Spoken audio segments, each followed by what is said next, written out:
Classic. What a strange word to describe something from the 2010s, but here we are, reviewing 2012's Lords of Waterdeep.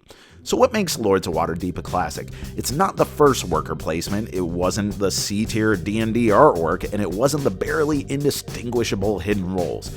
To me, it's that Waterdeep was among the earliest games that married traditional Euro-style gameplay with a distinctly non-traditional theme, and while at the time many Amerithrash gamers going in accused Waterdeep as having a paper-thin theme, the game does a remarkably solid job of portraying thematic concepts in the mechanics, or as I've said on this channel about 1,000 times, it has thematic resonance. Check it out. Players are rival business owners vying for the most influence over the fantasy metropolis of Waterdeep. Each round, you send your agents to vacant locations throughout the city, obtaining contracts and hiring adventurers who you will send to fulfill those contracts, reaping rewards in the form of influence, treasure, and even additional recruits or persistent privileges. On top of this, players can purchase businesses that agents can visit, though the owner gets bonuses if a rival agent takes a spot. I just described the game in almost entirely thematic terms, and yeah, it's also a damn good summary of the mechanics of the game. Sure, this could be a modern conflict in a war-torn nation, replacing warriors, rogues, clerics, and wizards with gun dude and other gun dude, gun lady, and nerd, but that's not the point.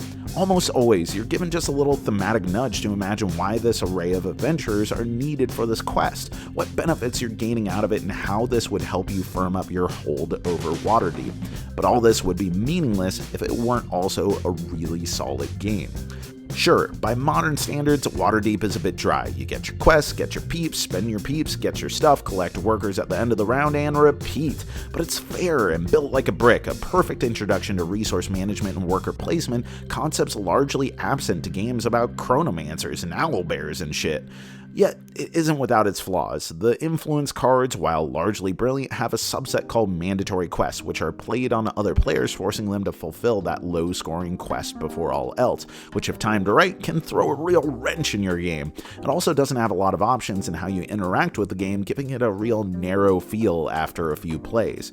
Also, its components and insert, while luxurious at the time, are super dated by modern standards. That's why dedicated fans, or deepers as we call ourselves, have a whole host of third-party upgrades that are widely available, though know that buying the base game, your units are going to be little cubes. Speaking of add-ons though, Waterdeep is one of those games that are good but made great through an expansion, Scoundrels of Skullport. While it doesn't get rid of the mandatory quests, it does add just enough extra systems that the narrowness of the game is blown away, and combined it stands as a respectable choice even among modern offerings.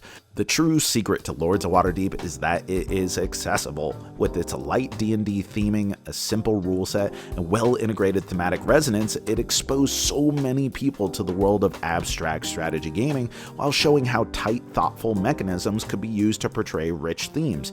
Though not as exotic, complex, or flashy as many games that have come out since, it remains one of the most solid and approachable worker placement games to date.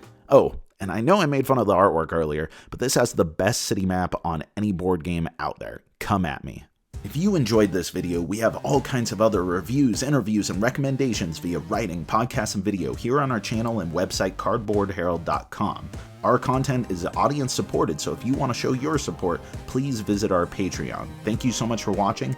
This has been the Cardboard Herald.